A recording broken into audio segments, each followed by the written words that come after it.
Assim diz o Senhor: deixa ir o meu povo para que me sirva. Amém.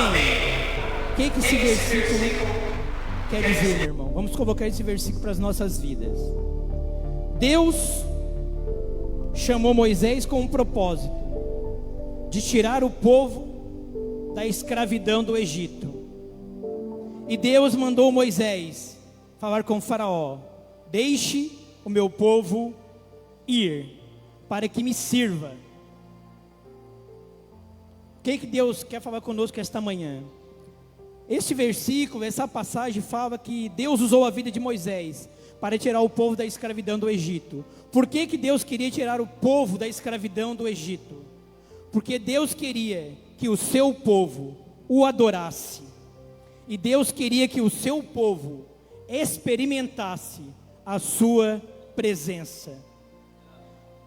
E essa passagem fala muito de adoração. Deus, Ele quer adoração, porque Ele é o único Deus a quem nós devemos adorar. Porque Deus, Ele necessita de adoração. Quando nós falamos de dízimos e de ofertas, nós também estamos adorando ao Senhor. Amém? Deus quer ser adorado através dos nossos dízimos e das nossas ofertas. Aqui tem uma frase que fala assim, ó: quando adoramos, sempre nos tornamos parecidos com aquele que adoramos. Quando nós adoramos, nós ficamos parecidos com o próprio Deus. Se você quer ser parecido com Deus, adore ao Senhor, porque através da tua adoração, você ficará parecido com Deus. Por que eu estou falando sobre adoração? Porque Deus, Ele entregou o melhor que Ele tinha para as nossas vidas, o nosso Senhor Jesus Cristo. E será que nós estamos dando o nosso melhor a Deus em forma de adoração? Nós adoramos a Deus com o nosso corpo, nós adoramos a Deus com os nossos sentimentos, nós adoramos a Deus com as nossas finanças também. Nós temos que adorar a Deus com todas as áreas das nossas vidas, e assim nós ficaremos mais parecidos com Deus. Amém? Aqui tem uma frase que fala assim, ó: Deus quer levar cada um de nós a um novo nível de adoração e prosperidade. Deus quer levar a cada um de nós a um novo nível de adoração e de prosperidade. Mas para isso, nós temos que adorar ao Senhor. Você está aqui esta manhã porque Deus te trouxe aqui, porque Ele quer ser adorado através dos teus dízimos e através das tuas ofertas. Mais uma frase: o inimigo sabe que há poder na oferta e nos dízimos, e fará de tudo que puder para nos impedir de dar. Por que o inimigo quer nos impedir de dar os dízimos e as ofertas? Porque a palavra de Deus fala que é melhor dar do que receber. Amém? E aqui tem mais uma frase que fala assim: quando pensamos que desistimos de tudo para seguir a Deus, Ele nos dá mais para ofertarmos. Quando você pensa em desistir, não vou mais ofertar, não vou mais dizimar, como o pessoal está falando aí, o mundo está em crise, Deus, Ele vai te prosperar.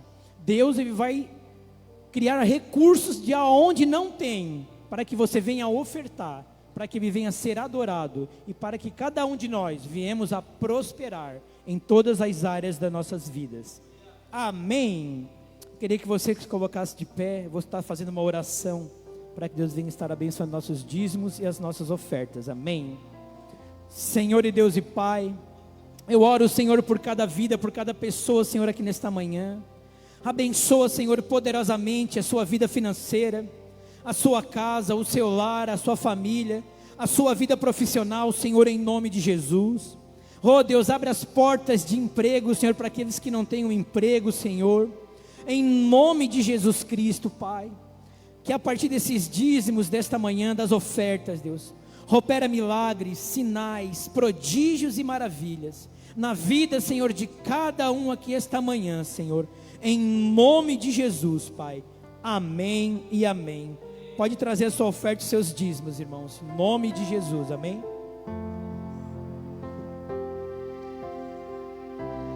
Digno o Cordeiro que foi morto, santo, santo Ele é. Um novo cântico ao que se assenta sobre o trono do céu. Diga mais uma vez: digno, digno é o Cordeiro que foi morto, santo, santo Ele é. Um novo cântico, um novo cântico ao que se assenta sobre o trono do céu. Erga suas mãos e diga que Ele é santo, santo, santo, santo, Deus Todo-Poderoso, que era e é e há de vir. Com a criação eu canto louvores ao Rei dos Reis.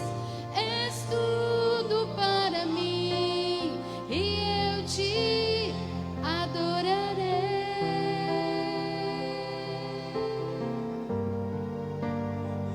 Glória a Deus, aleluia. Pode se assentar, irmãos. Amém. Nós vamos fazer uma parte também muito importante agora neste momento, que é conhecer os nossos amigos ilustres visitantes, amém? Tem alguém que está nos visitando aqui pela primeira vez, nesta manhã? Tem um irmão aqui, ó, que veio, né, de outra cidade. Da onde, irmão?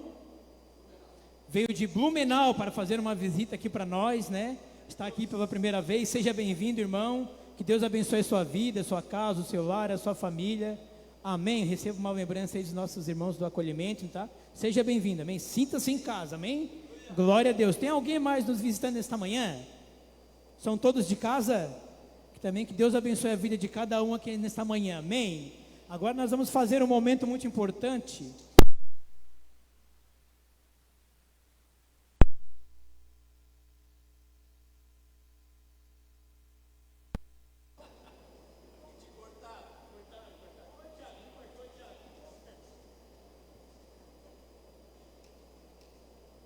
Aleluia.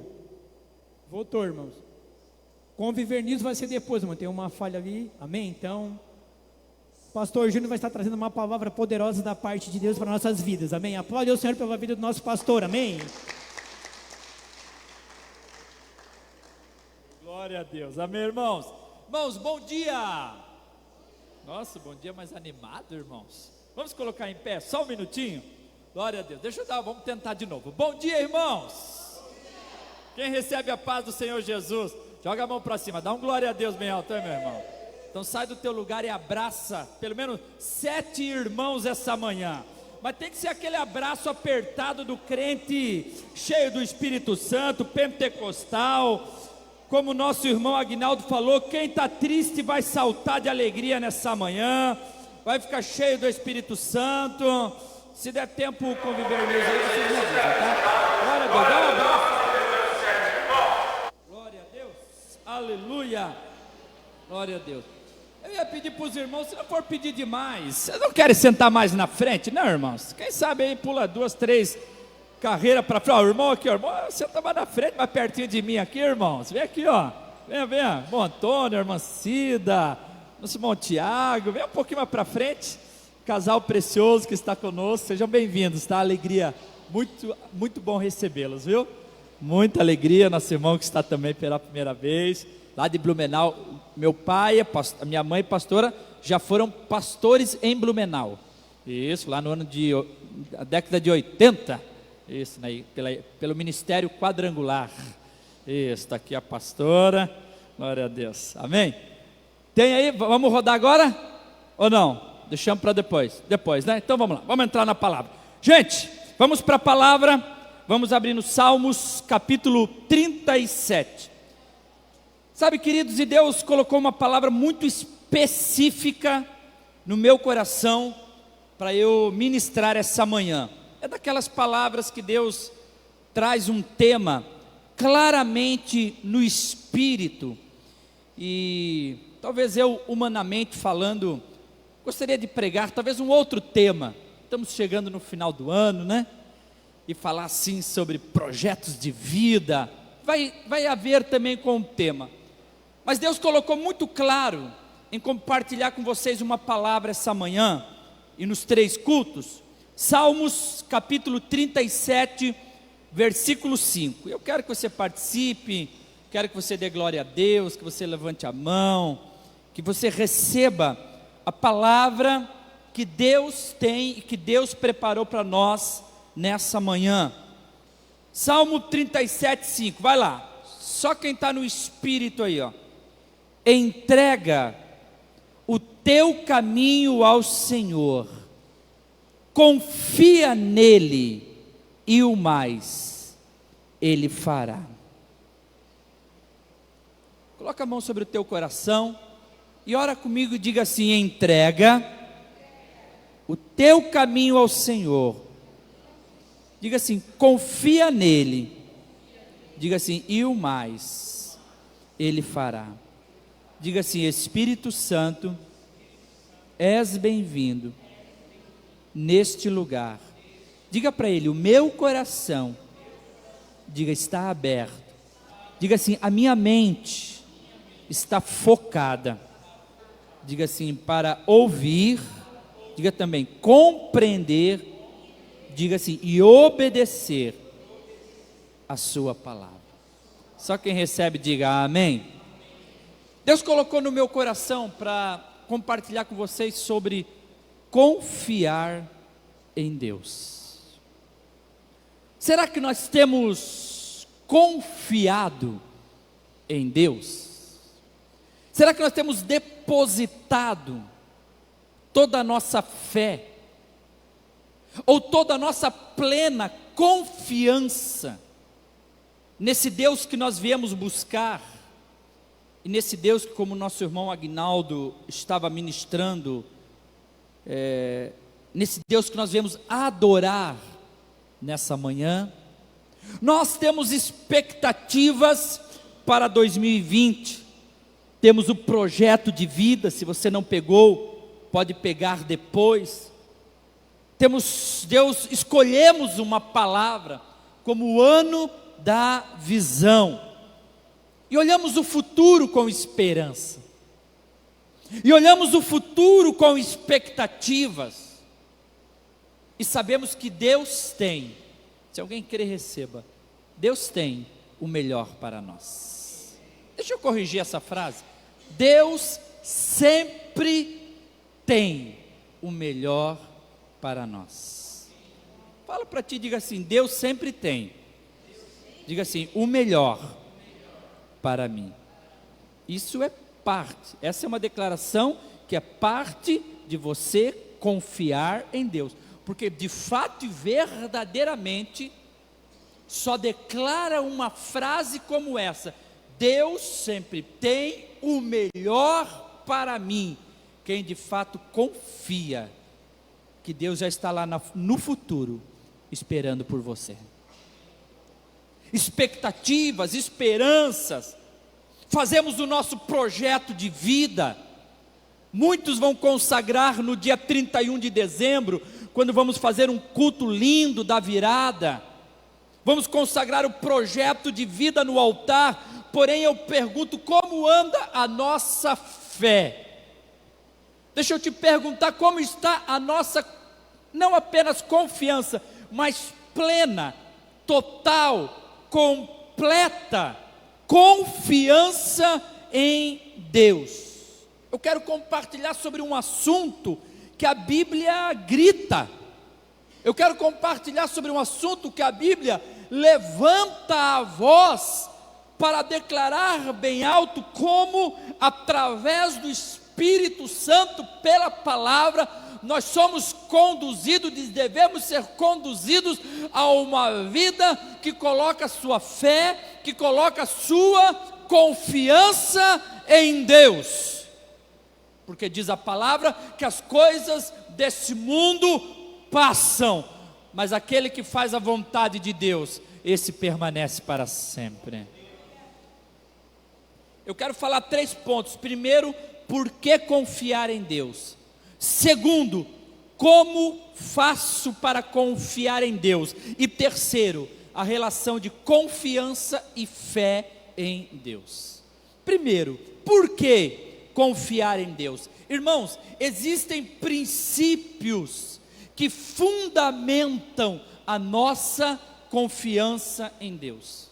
Nós não confiamos em Deus simplesmente porque, bem, eu acho que eu devo confiar. Não, existem princípios, existem fundamentos, e eu cito o exemplo de uma casa, que uma casa, para ser bem construída, ela tem que ter uma estrutura, e dependendo do tamanho da casa, que você quer construir, é o fundamento que você faz. Irmãos, a nossa fé e a nossa confiança, ela é fundamentada em princípios, ela é construída em cima de princípios, em cima do caráter ou dos atributos do caráter santo, justo, digno, fiel, amoroso, bondoso de um Deus que nós servimos. Mas eu quero falar 3, irmãos. Por que confiar em Deus?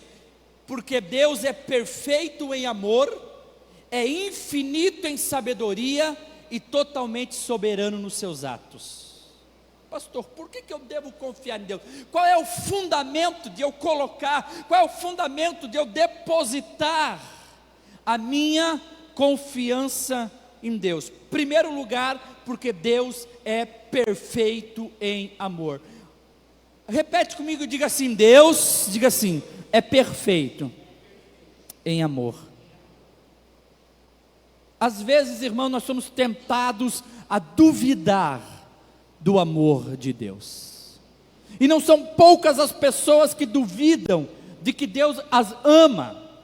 Não são poucas as pessoas, e em circunstâncias dos problemas, ou das situações difíceis que passam, ou daquelas coisas que planejaram e não deram certo, ou diante de uma enfermidade, diante de um problema, elas começam a se questionar sobre o amor de Deus, elas começam a duvidar sobre o amor de Deus, e elas começam a pensar: bem, será que Deus me ama? E aí o próprio diabo, ele vai usar as situações difíceis, ele vai usar as lutas da nossa vida, ele vai usar as batalhas que nós enfrentamos, ele vai usar as dificuldades que nós temos para querer plantar em nosso coração uma semente da dúvida, dizendo: veja como Deus se esqueceu de você, veja como Deus atende o outro e não atende você, veja como Deus, Ele não te ama, veja como você é fiel a Ele, veja tantas lutas e os problemas que você tem passado. Mas nós precisamos nos lembrar que em 1 João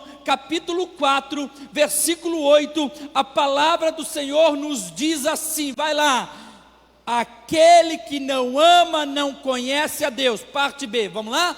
Porque Deus é amor. O fundamento de eu depositar a minha confiança tranquilamente em Deus é saber que Deus é. Queridos, a essência de Deus é amor. A Bíblia diz que Ele não está no amor, ou que Ele tem amor para dar. Mas a essência desse Deus que você serve, a essência desse Deus que nós servimos, a essência da nossa confiança, o princípio, o fundamento sobre o qual nós depositamos a nossa confiança em Deus, é saber, independente de situação que você está passando, Ele decidiu te amar. Essa é a essência de Deus. Deus é amor, é o seu caráter amoroso para com os seus filhos. E a cruz é a maior prova do amor de Deus para conosco. Quando nós olhamos para a cruz, aí nós olhamos para Romanos capítulo 5, versículo 8, diz: mas Deus prova o seu próprio amor para conosco. Mas Deus prova o seu próprio amor para com você, que está aqui nessa manhã, independente de situações que você esteja passando, mas Deus prova o seu próprio amor para conosco, pelo fato de ter Cristo morrido por nós, sendo nós ainda pecadores. Como que eu posso? Por que que eu posso? Por que que eu devo colocar a minha confiança em Deus? Exatamente porque Ele é perfeito em amor. Talvez hoje você não consiga compreender as situações que você está passando, talvez hoje você não consegue compreender as situações que você passou, e talvez muitas delas é consequência das nossas atitudes, é consequência das nossas palavras, é consequência da nossa falta de sabedoria, é consequência do que nós plantamos lá no passado, e a gente talvez fique em dúvida sobre o amor de Deus. Talvez a gente está passando por uma situação de enfermidade, de incerteza, de medo, mas isso não significa que Deus não te ama. A essência de Deus é o amor. Ponto final. A prova desse amor Ele já deu. O que o nosso irmão Aguinaldo falou, Ele entregou o melhor que Ele tinha, Ele entregou Jesus para morrer na cruz do Calvário por nós. Se aproprie desse amor, diga para você hoje: eu sei que eu sou filho amado, e eu sei que Deus me ama. Segundo lugar, por que eu posso confiar? Porque Deus é infinito em sabedoria. Irmãos, Deus é infinitamente, nós somos finitos, Deus é infinito, nós somos limitados, Deus é ilimitado. Deus não é preso ao tempo, Deus não é preso ao espaço, Ele é infinitamente sábio. E Provérbios capítulo 8 diz que a própria sabedoria pede conselhos para Deus. A própria sabedoria pede conselhos para esse Deus maravilhoso, sim, porque você pode confiar na sabedoria de Deus, porque Ele tudo vê, porque Ele tudo sabe, porque Ele tudo tem. Diz Provérbios, exatamente, capítulo 3, Provérbios capítulo 3, versículos 5 e 6, eu vou ler o 5, Provérbios capítulo 3, versículo 5, diz assim: confia no Senhor, só quem está comigo aqui, levanta a mão e recebe. Confia no Senhor de todo o teu coração, e não te estribes, não te apoies no teu próprio entendimento. Confia no Senhor. A sabedoria do homem é importante, o conhecimento do homem nós estamos descartando, pelo contrário, como nós incentivamos a leitura, o estudo, o conhecimento, a inteligência. Agora, meu irmão, Deus é infinitamente muito maior. A Bíblia diz que os pensamentos dele são muito mais altos do que os nossos pensamentos, que os caminhos dele são muito mais altos do que os nossos caminhos, e enquanto nós estamos vendo um palmo na nossa frente, Ele já está vendo tudo ao nosso redor. Confie na sabedoria de Deus. Às vezes a gente bate no peito, dá o soco na mesa e diz: bem, eu quero isso, ou eu quero aquilo, eu quero fazer isso, eu quero fazer aquilo. Sim, é lógico, o homem ele tem que ter determinação, o homem ele tem que ter propósito, o homem ele tem que ter projeto de vida, mas algo que nós ensinamos é Provérbios capítulo 16, versículo 1, o coração do homem pode, eu digo, o coração do homem deve fazer planos, mas lembre-se sempre que a última palavra vem da boca de Deus. Isso é confiar na sabedoria de Deus. Isso é depositar a sua confiança em Deus e permitir que Ele dirija os seus caminhos. Provérbios, vamos para Provérbios capítulo 16, exatamente versículo 1, 2 e 3. Olha o que diz a palavra: o coração do homem pode fazer planos, vírgula, mas a resposta certa, ela vem dos lábios, sempre ela vem dos lábios do Senhor. Amém? O homem pode e deve fazer planos, mas que esses planos estejam em concordância com o querer e com a vontade de Deus. Sabe por quê? Diz o 2 e o 3: todos os caminhos do homem são puros aos seus olhos, mas o Senhor pesa o espírito.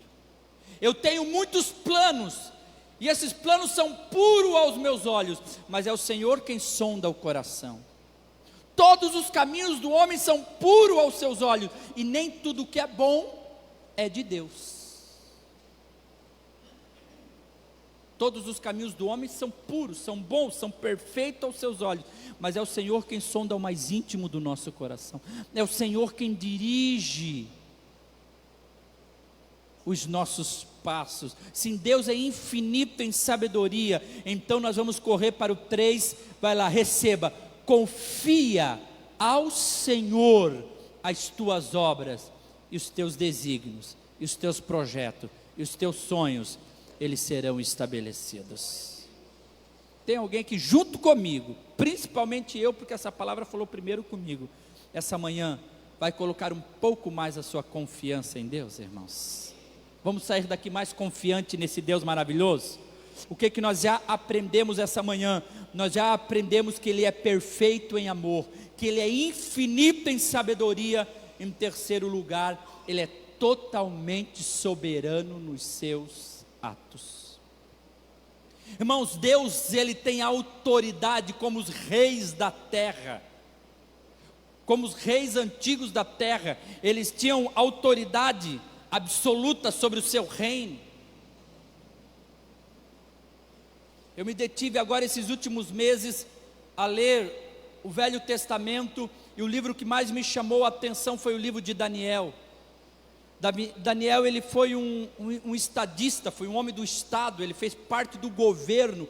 Ele ministrou 3 imperadores. 3 imperadores Daniel teve do lado dele aconselhando esses homens. É impressionante, irmãos. É impressionante como Deus pegou os reis da terra e mexia neles da forma como Ele queria. É impressionante, irmãos, como Deus era soberano sobre aqueles imperadores, e como Deus levanta o imperador ímpio para trazer o julgamento sobre a sua terra, Israel. Deus é soberano sobre tudo e sobre todos, irmãos, sobre os governos da terra. Nós não sabemos nada, absolutamente nada. Tem gente que com arrogância diz saber alguma coisa. Nabucodonosor, cheio da sua soberba, Deus o transforma em um animal para comer o pasto no campo.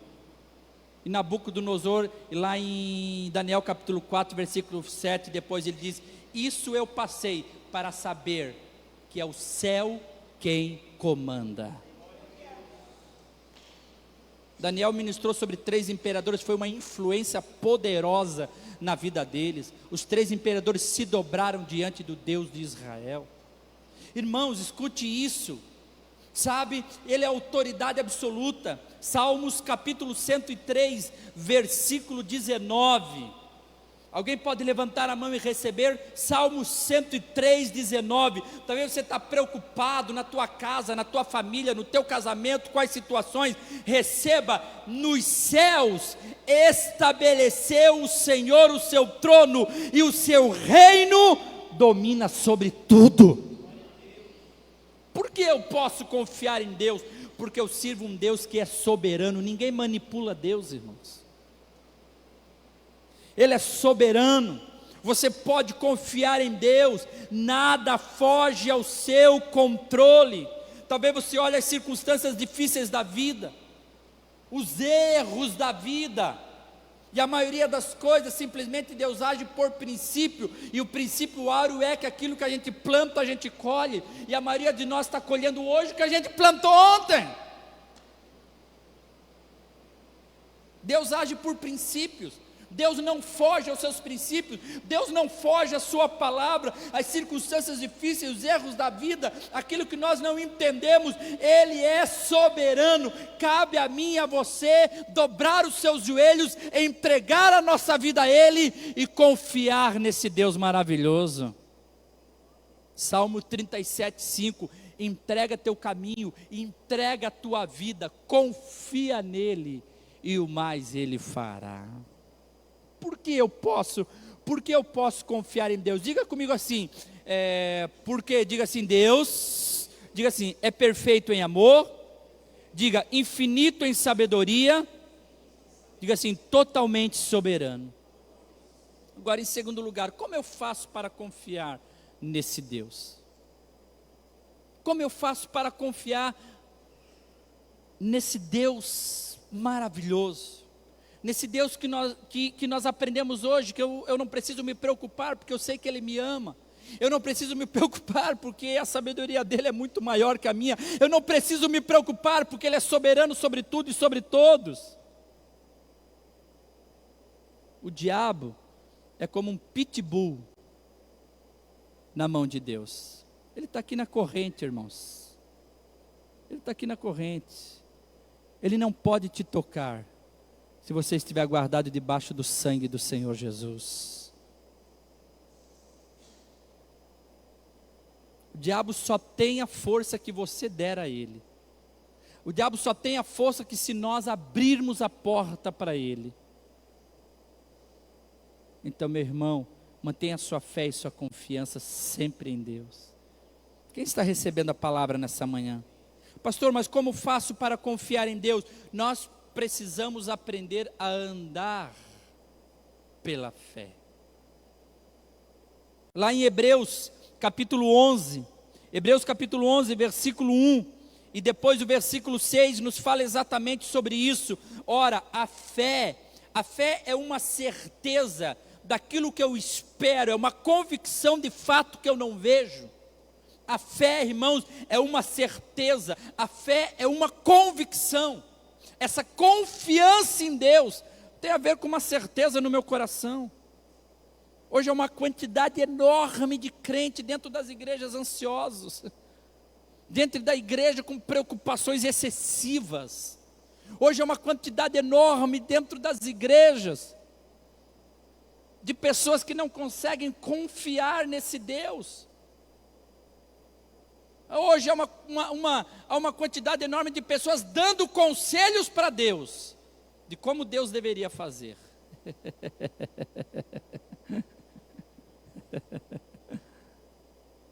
Irmãos, a fé é uma certeza, a fé é uma convicção, querido. Convicção do que, pastor? Convicção de que Deus é perfeito em amor, de que Ele é infinito em sabedoria, e totalmente soberano nos seus atos. A fé é certeza, a fé é convicção, e diz o versículo 6, de fato sem fé é impossível agradar a Deus. Essa é a fé não é sentimentos, a fé não é emoções. Emoções podem fazer parte, sim, podem, porque nós somos seres emocionais, mas não são as nossas emoções que determinam os passos que nós devemos dar. Não são as nossas emoções que determinam o caminho que nós devemos trilhar, porque emocionalmente amanhã eu posso estar lá em cima, depois eu posso estar lá embaixo. A fé é certeza, a fé é convicções, sabe, meu irmão, não é sentimentos, não é emoções, não é pelo que eu estou vendo com os meus olhos físicos, não é pela situação que eu estou enfrentando. A fé é uma confiança no que, pastor? No caráter sempre firme e eterno do Deus que nós servimos. Ele é o mesmo ontem, Ele é o mesmo hoje, e Ele será o mesmo eternamente. Então, como faço para confiar nesse Deus? 2 Coríntios, capítulo 5, exatamente no versículo 7, ele vai dizer o seguinte: visto que andamos por fé e não pelo que vemos. Andar na fé, não por vista, não pelo que eu sinto, não pelo que eu vejo, mas crer, convicção, certeza de que Deus está cuidando de todas as coisas. Escute isso, a nossa confiança em Deus, ela é resultado. A nossa confiança em Deus, ela é consequência, ela não é a causa. A nossa confiança em Deus, ela é a consequência, é o efeito de uma causa. Qual é a causa, pastor? Um relacionamento com Deus. Como faço para confiar em Deus? Tendo um relacionamento pessoal com Deus. Sabe por quê? Ninguém confia numa pessoa que não conhece. Você vai confiar numa pessoa que você não conhece? Se faz, lhe falta sabedoria. Você só vai confiar plenamente em alguém que você conhece o caráter, que sabe que é uma pessoa de bom caráter, que sabe que é uma pessoa de boa índole. Então você estará disposto a depositar a sua confiança. A nossa confiança em Deus é resultado de um relacionamento. Você só confia em quem você realmente conhece. E agora nós estamos falando sobre um relacionamento pessoal e vivo com a pessoa maravilhosa do nosso Senhor Jesus Cristo. Você quer confiar em Deus? Pastor, eu quero aprender a confiar em Deus. Então desenvolva um relacionamento íntimo e pessoal com a pessoa maravilhosa do Senhor Jesus Cristo. Escute isso, 2 Timóteo, lá em 2 Timóteo capítulo 1, o apóstolo Paulo escrevendo ao seu filho amado, Timóteo, ele vai dizer o seguinte, 2 Timóteo 1,12, olha o que diz a palavra: e por isso estou sofrendo essas coisas. Ele diz, todavia, o apóstolo Paulo diz assim, todavia eu não me envergonho, porque sei em quem tenho crido, e estou certo de que Ele é poderoso para guardar o meu depósito até aquele dia. Deixa eu parafrasear para vocês. O apóstolo Paulo diz, e por isso estou sofrendo essas coisas, perseguição por causa do Evangelho. Todavia eu não me envergonho, porque eu sei em que tenho crido? Não, porque eu sei em quem. Nós não cremos em algo, nós cremos em alguém. Nós não cremos em algo, nós cremos numa pessoa, e essa pessoa é o Senhor Jesus Cristo. Escute o que o apóstolo Paulo diz, vamos lá de novo. Porque eu sei em quem, está falando de alguém, está falando de uma pessoa, eu sei em quem eu tenho crido. Levante a mão e receba, e eu estou certo que Ele é poderoso. Como faço para confiar em Deus? Desenvolvendo um relacionamento pessoal com essa pessoa maravilhosa chamada o nosso Senhor Jesus Cristo. E o apóstolo Paulo, escrevendo aos irmãos da cidade de Colossos, aos colossenses, ele chega no capítulo 3 e ele diz assim, capítulo 3, versículo 1. Alguém recebe? Diz assim, portanto, se fostes ressuscitados juntamente com Cristo. Quem já foi ressuscitado por uma nova vida com Cristo aqui, irmão?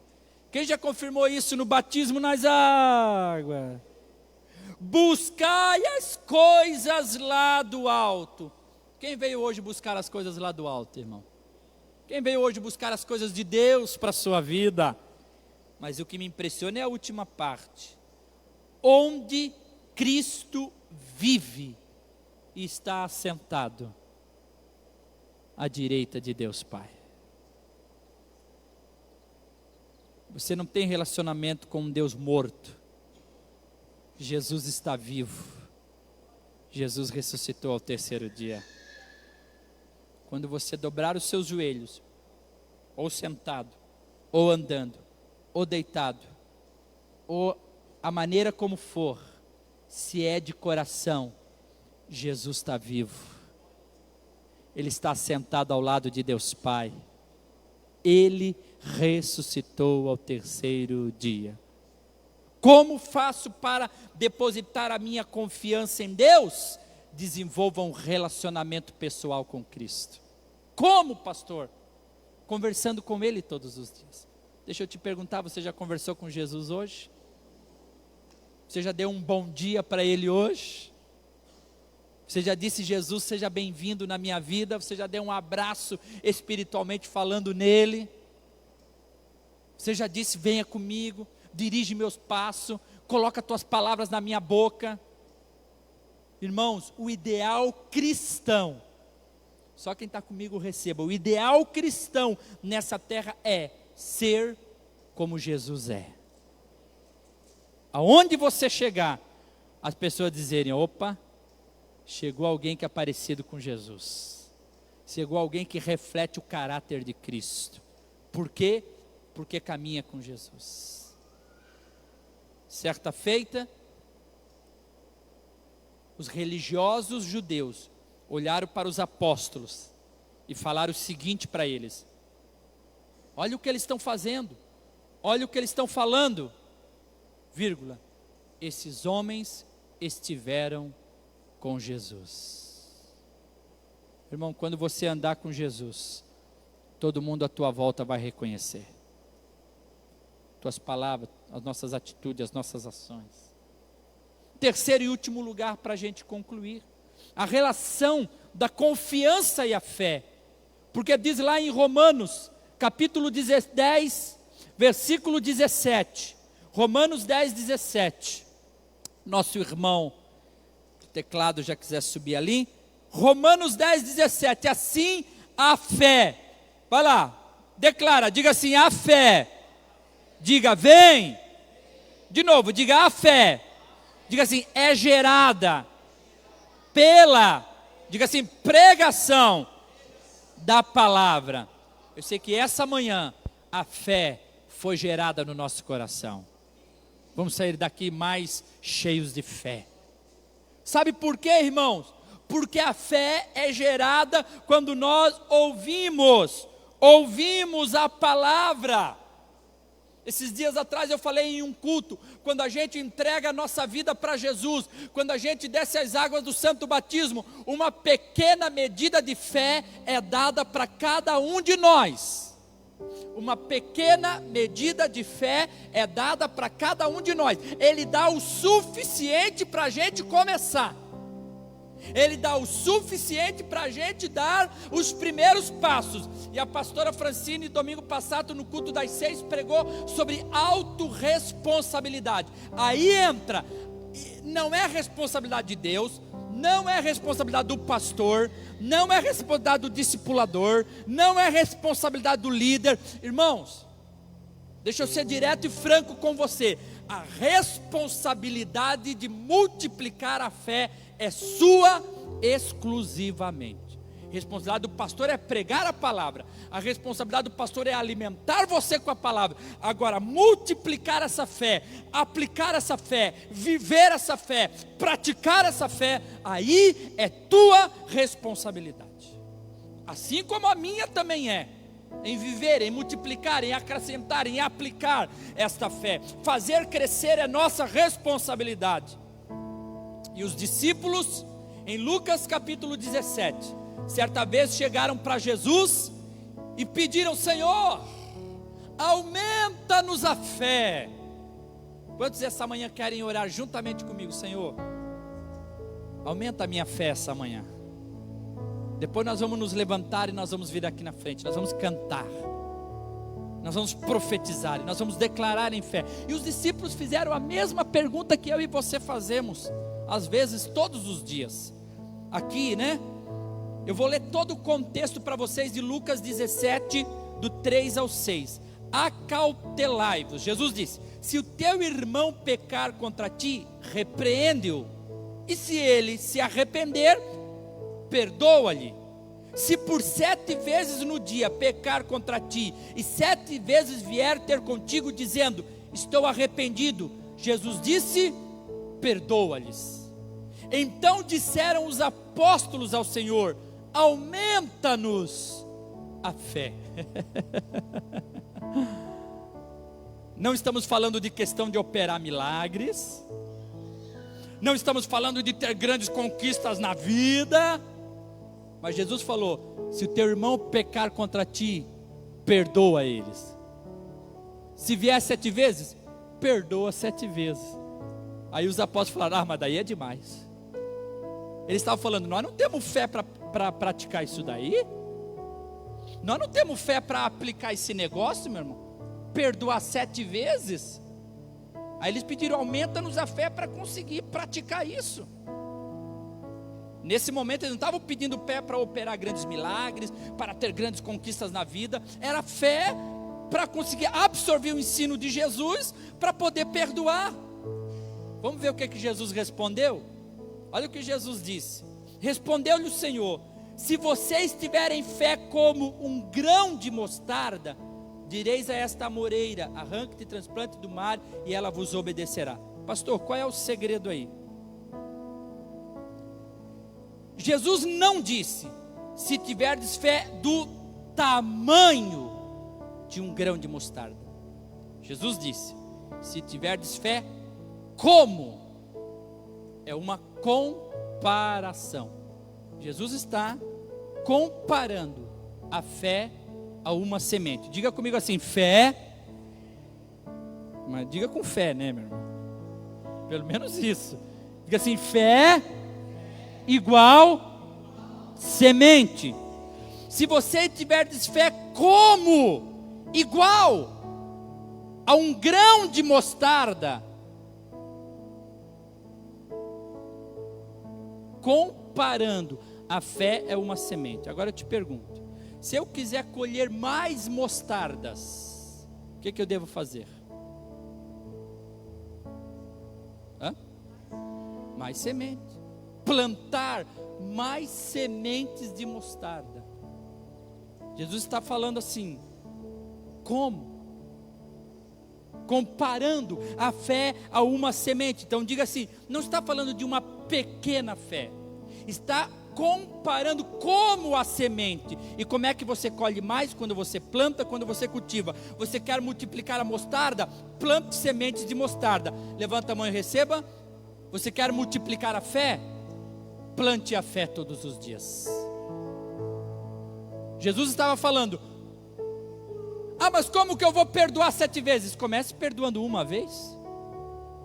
Como que eu vou perdoar 7 vezes? Depois perdoe 2 vezes. Como que eu vou perdoar 7 vezes? Bem, depois perdoe 3. E você está multiplicando. Quantos entenderam isso, irmãos? Deus te dará oportunidades para você multiplicar a tua fé em diversas áreas da sua vida. Ele vai desafiá-lo. E Deus nos começa desafiando em pequenas coisas. Deus não é injusto. Deus vai te dar a oportunidade de você aplicar fé e dar um abraço a alguém e dizer: olha, Deus tem um plano na tua vida, hein?